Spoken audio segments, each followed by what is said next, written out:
अपनी बात कहते हैं आप लोगों से। सही बात इन्होंने डॉक्टर साहब ने कही, बहुत अच्छी लगी मुझे कि पीठ कभी नहीं दिखाना चाहिए। अगर हमने ठान लिया तो ठान लिया, हम पीछे नहीं हटेंगे। और उसका रिजल्ट उन्होंने बताया, जब तक कार्यक्रम ना खत्म हो, बीच में जाने का मतलब सब लोग आप जब निकलते हैं तो लगता है कि पीठ दिखता है, और जब तक कार्यक्रम खत्म नहीं होता है तब तक आपका कोई जो है, जब कार्यक्रम जब तक चल रहा है आपका फेस हमारे सामने है, किसी का पीठ हमारे सामने नहीं है।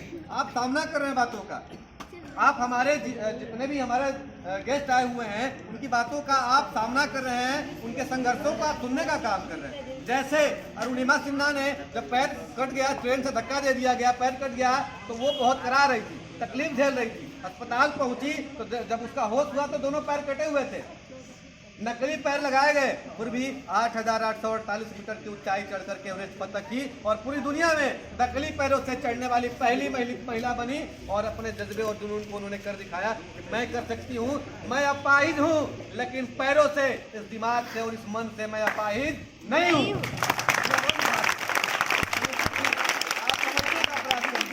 वो एक छोटा एग्जाम्पल है, वैसे एग्जाम्पल बहुत सारे मिलेंगे। फिलहाल में आप लोगों ने, मैंने कहा था माझी द माउंटेन मैन, माझी द माउंटेन मैन, दशरथ माझी, जिसको कहते हैं बंदा अनपढ़ था, पढ़ा लिखा नहीं था, कुछ नहीं जानता था, लेकिन उसके हौसले ने, उसके जुनून ने, उसके जज्बे ने ये साबित कर दिया कि अनपढ़ हूँ लेकिन जाहिल नहीं हूँ, कायर नहीं हूँ, मैं मेहनती हूँ, मैं बहादुर हूँ, मैं पहाड़ का सीख सकता हूँ, मुझे दम है, मैंने पढ़ा नहीं, लेकिन इन बाजुओं में दम है। लगातार 20 किलोमीटर की दूरी उसने फावड़े हथौड़े छेनी से तोड़ डाला। तो वैसे शख्सियत इन लोगों के बीच में बैठे हुए आप कायर नहीं हो, आपके अंदर ऊर्जा है।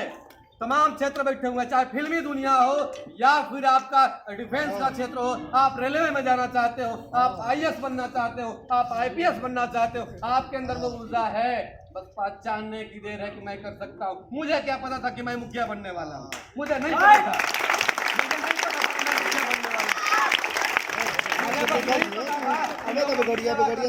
पढ़ाई पे ध्यान देना है, बच्चों को शिक्षित करना है, गरीबों की मदद करनी है, उनको कंबल बांटना है, जहाँ भी कोई परेशान दिखता हुआ खड़ा होना है। मुझे बस यही पता था और मैंने किया, और लोगों ने मुझे पसंद किया और मैं मुखिया बना।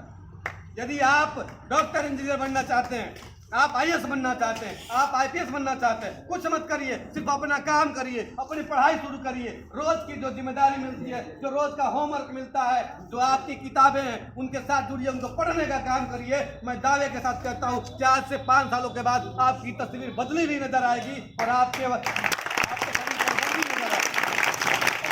शरीर पर वर्दी नजर आएगी।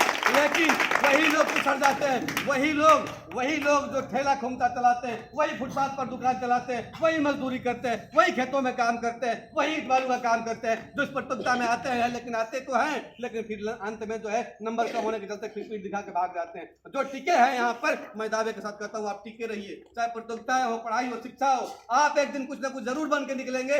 भागने का काम मत करिए कभी, शिक्षा के मंदिर से, शिक्षा के प्रतियोगिता से कभी भागने का प्रयास मत करिएगा। यहाँ बातें मिलती हैं, मैं तो ये बातें बोल रहा हूँ, जितने लोग चले गए क्या उनको मिलेगा? क्या मिलेगा? बोलिए, नहीं मिलेगा। तो ये जो अच्छी बातें हैं, जो अच्छी सीखें हैं, जो आपके दिमाग को ठोकर देती हैं, आपके मन को खोलती हैं कि आपको मेहनत करना है, आपको अपनी ताकत और जुनून से आगे बढ़ना है, वो ऊर्जा उन लोग को नहीं मिली जो यहाँ से चले गए, जो चले गए।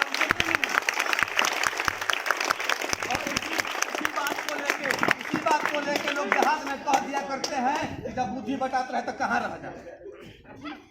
इसी बात को लोग कहते हैं कि जब बुद्धि बटाता है तो कहाँ रह जाते हैं।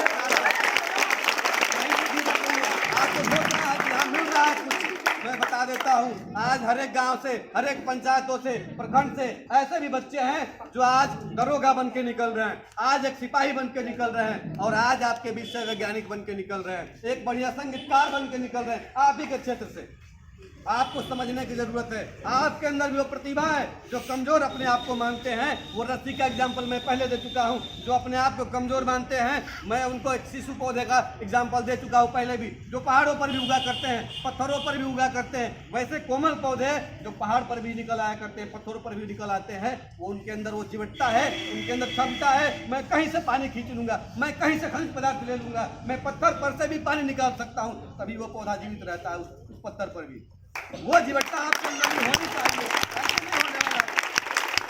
आप अंतिम दम तक बने रहिए, अंतिम जीत आपकी होगी, इसमें कोई शक नहीं है। आप अपनी संघर्ष, अपनी लड़ाई जारी रखिए।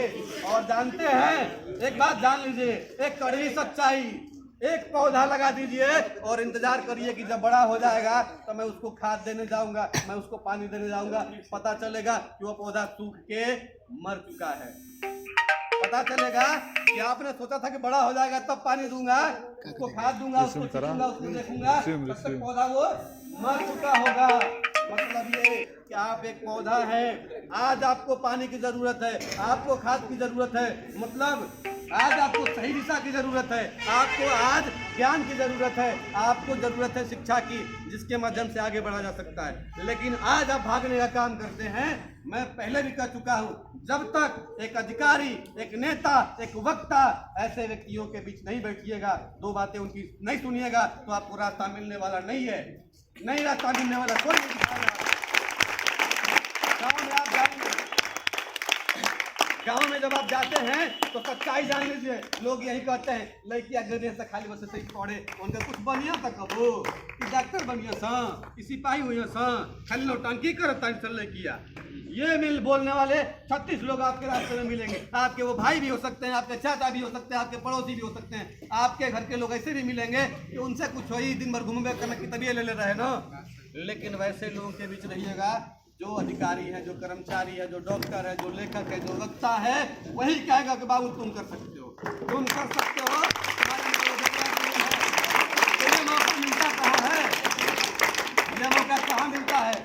मैं अगली बार चाहूँगा हमारे प्रखंड विकास पदाधिकारी वीडियो जो है बलवंत कुमार है, मैं उनको बुलाऊंगा और मैं जानना चाहूँगा उनसे, और आप लोग को भी सुनाना चाहूँगा कि किन संघर्षों के बदौलत प्रखंड विकास पदाधिकारी यानी वीडियो यानी कि PSC की परीक्षा उन्होंने पास करके जो यहाँ पे अपना मुकाम बनाया है। तो आप लोग जुड़िएगा, तभी हो सकता है। और भी बच्चों को जोड़ने का प्रयास करिए। मैंने कहा था कि मैं चाहता हूँ कि यहाँ 500 बच्चों के साथ परीक्षा हो और एक बड़ा मैसेज जाए। आज जो बच्चे, आज मैं इतने लोगों को कह देना चाहता हूँ, आप लोग जो है नशा से बिल्कुल दूर रहिएगा, नशा से बिल्कुल दूर रहिएगा। आज बच्चे नशा का शिकार हो रहे हैं, कोई सिगरेट पी रहा है, कोई गांजा पी रहा है, कोई खैनी खा रहा है और कोई दारू तक पी रहा है, साथ में कोई सनफिक्स जो नशा के रूप में इस्तेमाल कर रहा है। और एक चीज, जिनको लत पकड़ा जाता है, उनकी आंत, उनके फेफड़े, उनके हृदय कहते हैं कि मुझे और दो, और जब नहीं मिलता है तो चोरी करते हैं, मर्डर करते हैं और अंत में जेल जाते हैं और उसमें सड़ जाते हैं। उनको कोई गोली मार देता है, कोई पीट पीट के मृत्यु के घाट उतार देता है। इस हालत में क्यों पहुंचना चाहेंगे। आप लोग नशा से दूर रहिए। नशा से सिर्फ आपका नहीं, आपके पूरे परिवार का, आपके पूरे समाज का नाश होता है, इसलिए इस चीज को बंद करिए। और वैसे लोगों के साथ आप दुश्मन का व्यवहार करिए, 100 कोस दूर रहिए उनसे। जो नशा करते हैं, चाहे आपके भाई पिता कोई भी क्यों ना हो, आपको उसको बहिष्कार करना है। जो नशा करते हैं उनसे 100 कोस दूर रहिए, उनसे कोई मतलब नहीं, कोई दोस्ती नहीं, कोई यारी नहीं। ठीक है, चलिए इन चंद शब्दों के बाद मैं अपनी वाणी को विराम देता हूँ।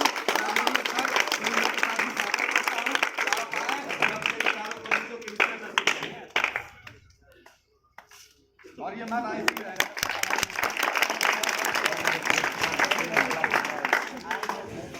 आप शुरू से लेकर